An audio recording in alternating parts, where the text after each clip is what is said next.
Okay, thank you very much. Just a word on sort of organization. I'm going to have a chat with Josh, and we're going to have questions from the audience at a certain point. So I'll a bit towards the end. So anyway, thank you for being with us. Thank you. So when I was growing up, Formula One was a bit sort of your dad's sport, right? You know, clearly it has been completely transformed. How did that happen? So the transformation would be very easy to chalk up to this little show that a few people in this room might have seen called Drive to Survive on Netflix. But it's not just that. That would only be telling a very small portion of the story. The transformation really dates back to about 2017 when Formula One was acquired by Liberty Media, an American media company.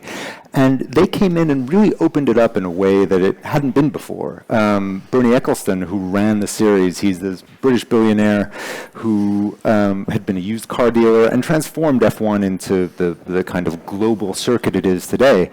He had been very big on secrecy. He had protected everything within F1 because he figured he could sell it. And so if people weren't paying for it, he didn't want it out there. Liberty Media realized that F1 was something different. They saw it for this potential content factory that just happened to race cars every other Sunday. And that was really the spur of the transformation.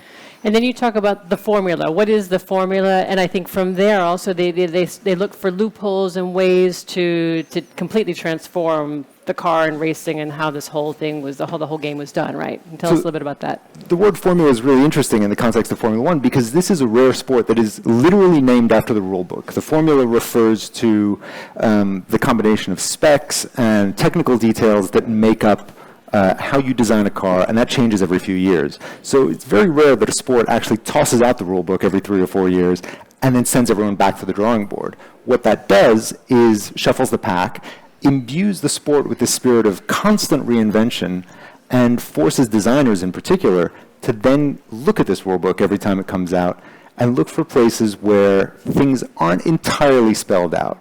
If you can find just a little bit of gray area, a new interpretation where you can steal a march on your rivals, then you might have an incredible advantage for a season or two to come. And those gray areas are where championships are won and lost. Can you give us an example or two of where that was, where they So one of the very famous ones was 2009 with a little bit of design genius called the double diffuser. I won't go into the details of what it does, but it's in the back of the car, and you might need a PhD to fully grasp it. But what it did was gave a team called Braun Racing an incredible advantage for about half the season. And they swept a bunch of races early in the year, and then everyone spent the rest of the year catching up. And so by the time everyone caught up, it was too late. They'd already won the championship. And by the next season, it was outlawed because everyone realized, hang on, this was not what we meant by the rules, but let's move on and send everyone back to the drawing board again. And it's just happened over and over again. Constantly, every 3 or 4 years. Okay. It's how F1 breeds dynasties and then cuts them down. Okay. And the fan base has really changed entirely over time. Tell us a little bit about that. As you mentioned, what used to be a sport for middle-aged men falling asleep in front of their TVs on a Sunday afternoon is now this kind of global thing that has reached new audiences through Netflix, through things like social media.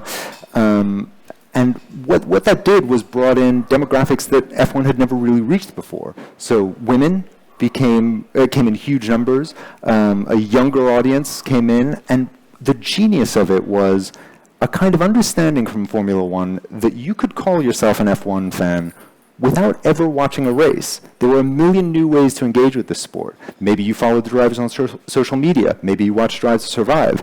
Maybe you bought a $100 baseball cap. But it didn't matter to F1. As long as you were engaging in some way, they realized not everyone will get to a race on a Sunday afternoon. But as long as they're connecting, then we're okay with you being a fan, and we're going to accept that. I imagine regionally and globally as well, the fan base changed a whole lot. Did it expand outside of kind of... Yeah, for the longest time, the promised land that had kind of been ignored by Formula One was the United States. Bernie Ecclestone was partly to blame for this because he had experienced a lot of frustration there. Famously, he took a race to Phoenix where in that weekend they were outdrawn by an ostrich festival. The frustrations of street races in Detroit, it never completely latched on because there were too many other kinds of motorsport to compete with. Asia had always been huge, and that's where Bernie saw real opportunities for expansion, and Europe was the heartland of this sport. But that is shifting a lot. We've gone from having 0 races in the United States as recently as 17 years ago to having 3, now in Miami, Austin, and Las Vegas. Wow. Tell us a bit more about Liberty Media. I mean, how it evolved, what role it played in this transformation. So Liberty Media acquired Formula One in 2017 and saw what had been a quite chaotic business for a long time. Much of the contracts and agreements and trade secrets of this company, of Formula One, existed only in Bernie Ecclestone's head. Only he could see the full web, and that was by design. He was usually in the process of suing or being sued by someone at all times. He made all the agreements with the circuits, he made the agreements with the sponsors, and that's how he liked it. Over the course of about a decade, towards the end of his tenure, a private equity firm called CVC had come in and cleaned up the business, really put things in order for a massive sale, and then Liberty Media came along. And what they did was realized that whereas the cars had been the stars for most of the history of the sport, the really new way to connect with people was by making the drivers the stars. They realized we have this cast of 20 good-looking, rich young men with million-dollar smiles. And by the way, I think people are going to like this. So they did little things like making sure that they took their helmets off the second they weren't in the car. Let's get those faces on screen. They did things like put the order of the race on screen at all times. And they brought in a guy named David Hill, who's kind of a genius of American television. He's the guy, if you watch American football, who invented the first down line. When he was working on the Premier League in Britain, invented the score box. Thought maybe people would like to know what the time is in the game and what the score is at all times. So all of those little things made F1 easier to follow, broke down some barriers, and generally made it more inviting. It was no longer, hey, you have to have a PhD in aerodynamics to understand this sport. It's, no, actually, this is some men going around fast in cars. Tell us a little bit about Netflix's role in all of this. The timing of the Netflix show was not an accident in the way that it exploded. Season 2 of that show dropped in late February 2020, right as everyone was about to spend a year on the couch. And with that show, they did a couple of things. One, F1 was just this incredibly glitzy, colorful world that they could bring people into. And whereas the Bernie era had concealed as much as possible, they threw open the doors to everything. They got the teams to participate, and they turned F1 into what it really is, which is a reality show.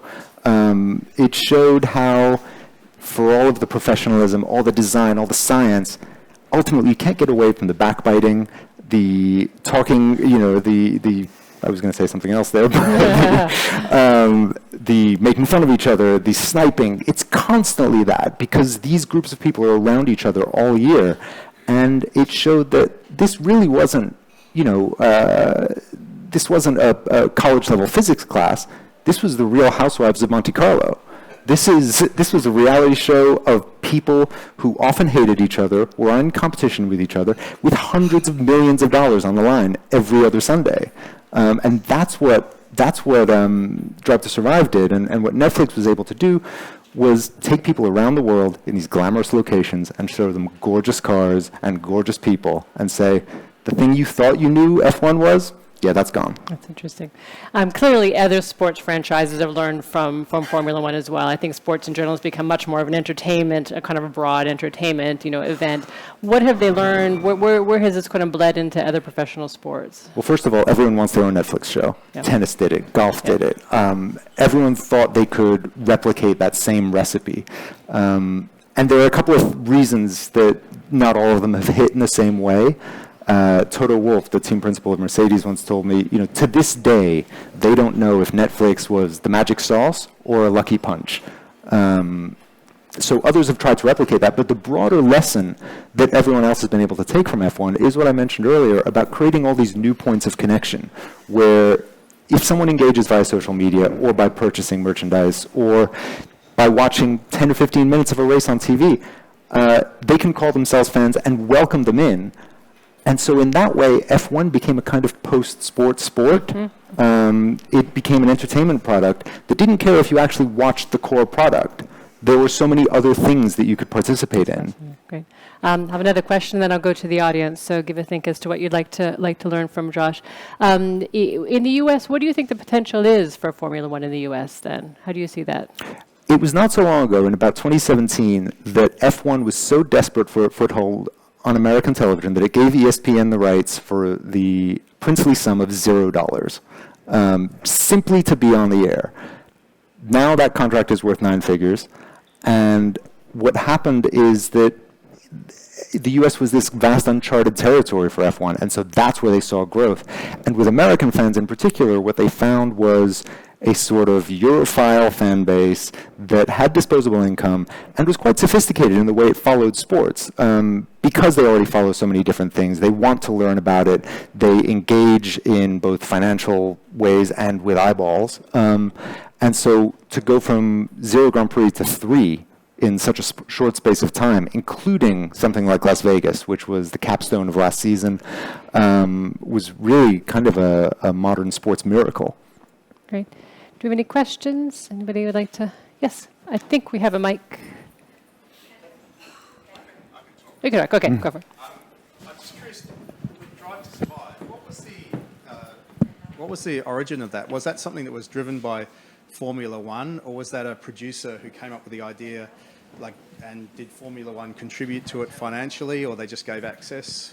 So it was a little bit of both, but what was interesting about that was F1 was trying to drive these new entertainment products and find ways to branch out, and they were approached by a production company with this idea, but no one really knew what the show was going to be, and people were so suspicious of it within F1 because they had been so coded by Bernie Ecclestone to look away from all this stuff and say, hang on, we don't want to let cameras in the paddock, we don't want them in our garages, that Mercedes and Ferrari refused to participate in season 1.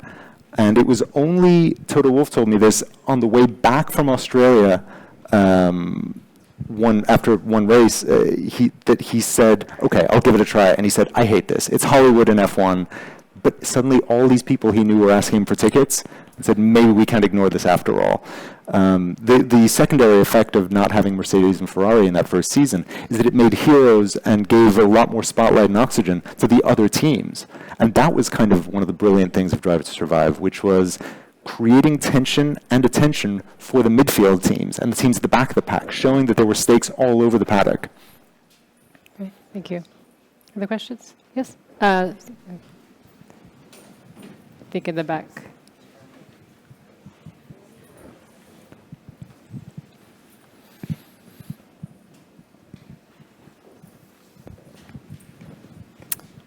There we go.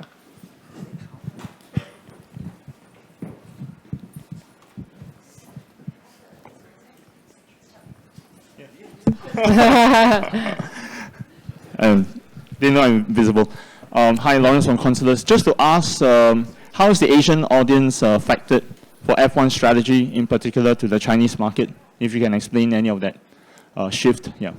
Well, so Bernie Ecclestone, from as long as he was around, knew that Asia had held enormous potential, and after his frustrations with America, decided we're going to expand eastward. That's where the future is. That's how they came to Singapore, for instance, in 2008 with the night race, to make it really this spectacular thing, knowing that there was a huge market to tap into, and that this was an audience that watched F1 and got very into it and became very loyal to the teams. You know, Ferrari, anytime they come here, is enormous. McLaren, Williams, Mercedes, all drove huge followings here. And I think that's still very much part of their strategy. Keep that sort of Asian core, which drives huge numbers, while expanding into the United States. The races that are in trouble are the sort of old European ones that both don't drive the attention they used to, but also don't pay the same fees that many of the circuits in Asia, US, and the Middle East pay. So that's the tension at the heart of building this schedule, which is now 24 races, and that's about as much as F1 can support today. Even the drivers say, if it went to more than 24, I think we'd quit. Interesting, great. Other questions? Sorry, there we go. Hi, thanks for the talk. I was wondering, since the focus, the revival of the sports has been mostly driven by, as you mentioned, the refocus on the drivers as the heroes. How do you see finding a trade-off between something, humans that evolve every 100,000 of years, and technology that evolves every 100 days? Well, it's a great question. It's a very big question. But The technology is, as I mentioned, something that changes every 3 to 4 years, where they wipe the slate clean and set out a completely new set of challenges. And drivers now have many more forms of assistance than they ever did. They're not fighting the car in the way that they used to in the 80s and 90s when we talk about people like Ayrton Senna and Alain Prost. So for the time being, I think, one of the main concerns has been driver safety. And so maybe that has affected some of the peril that used to be around F1. And that's a good thing broadly. We want drivers to live through the seasons in a way that they didn't in the 70s. And so that, they're still hitting the speeds that they are. And I think more in terms of technology, what they want is not so much the limits of technological performance, or necessarily the limits of human performance. What they want is competition. They want the pack to be as close together as possible. And that's happening. That was a big part of the Liberty strategy when they came in. Okay. Another question here? Yep. Thank you. Brilliant, very interesting topic. I'm Mark from Simon Kucher. Listening to you talk, we talked a bit about the sport, but a lot about the business model. At some point, where does the definition of sport get challenged by the incentives and the commercial model? And do we risk that the purity of the sport effectively gets pretty challenged by the money at stake? That's a great question, and you've touched on something very real that is a tension at the heart of the sport. It's on a Sunday, everyone hates each other, everyone is competing with each other. But there is an understanding now between all the team principals, between everyone in this traveling circus, that they are in business together. And that is really essential to the success now. And we saw this come up with the negotiations over the potential addition of an 11th team. As they kept someone out, and this was Andretti, as the case was, they thought, hang on, maybe they would bring something to F1, maybe they would make it more competitive in some ways, but wouldn't they also just dilute this product that we have? Why should we cut this pie that we've spent so much time building up into an 11th slice? And that's where I think we get to what you're talking about, which is it's not a strict meritocracy anymore. They've kind of closed the door behind them, and the 20 drivers, or the 10 teams really, that were in at the moment of this explosion are the ones that want to stay in. Great. Any questions? Yes?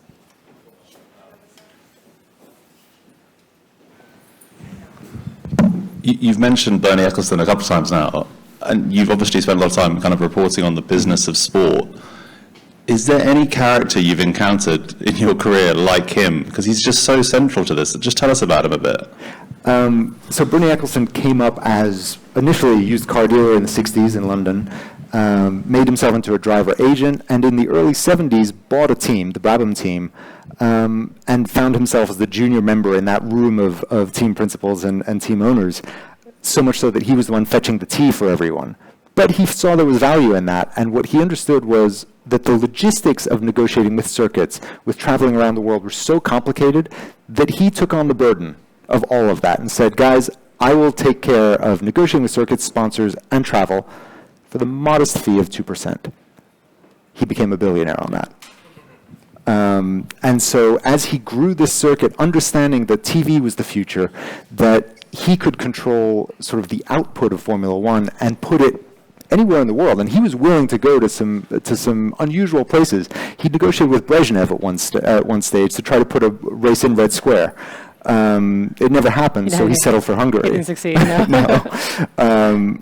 But with Bernie, the expansion was so ambitious and so hell for leather in many ways, and constantly reinventing the sport, much as the team principals were doing, that he got himself in trouble a lot. But also he made it this incredible product that was one of the rare sporting organizations that had a foothold all over the world. Fascinating. Other questions? Yes. And I'll just add that by the end of his time, that model was no longer the way that you could actually launch an IPO. He had a failed IPO around the year 2000. It was no longer the way to run a modern business, and that's why he was sort of pushed to the side ultimately. Joshua, what's Formula One thinking about women in terms of it? Because all sports now are almost, men, women together. But what are they thinking in Formula One, both in terms of attracting audience as well as participation? I think they've conquered the audience bit. Certainly there's an influx of female fans that the sport has never seen before, including F1 content creators. We're seeing more women in the paddock as well, both in engineering roles, behind the scenes, and I think the next step, that final frontier, will be putting a woman in an F1 car on the grid. And the current leadership of F1 is very committed to that. We've seen, I think, the things I've heard are that we'll probably see it happen in the next 5 years or so, because currently they've got a separate academy program for building up the next generation of female drivers. They're going to get them into the lower series in F4 and F3, and the idea is that ultimately, there are no, they don't believe there are any physical barriers or any other reason that a woman wouldn't be able to drive an F1 car. So I think it's on track, and no pun intended, but it's the way they're heading. Yep, one here. Yep, you're there first. Yeah. Thank you. Now that everybody talks about carbon emission and sustainability, driving around the world, every few years creating a new model, lots of carbon emission, how do they tackle this? It's remarkable, right, that we have a globally popular sport in 2024 that is centered on the internal combustion engine. There's a cognitive dissonance there that, they race in something like 20 countries. It seems crazy. And F1 knows this because the biggest problem for them in terms of emissions is not actually the 6 hours of, every 2 weeks that every one of these cars runs. It's the transport. It's moving this circus from, they were in Singapore this weekend. Last week they were in Azerbaijan. Later this season we'll be in the United States and Brazil and Mexico and Abu Dhabi. F1 has committed to this plan of being net zero by 2030.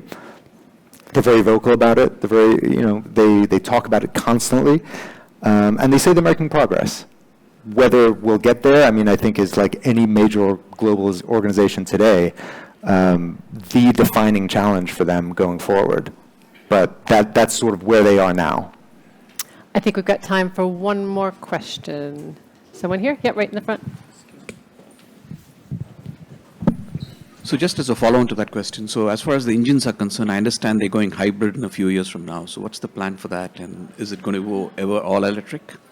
Well, they have an electric series that they've been building up for a few years now called Formula E, and they have brought in hybrid technology. And one of the really interesting things is that F1 was always considered by all of these manufacturers as the pinnacle of their R&D departments. This was where, and if you go to Ferrari at Maranello, on one side of the street they'll tell you this is the F1 factory, and on the other side is the road car factory. And the whole idea is that everything that we do in the F1 side eventually crosses the street to the road cars. And that's where they develop technology like KERS, which is the kinetic energy return system.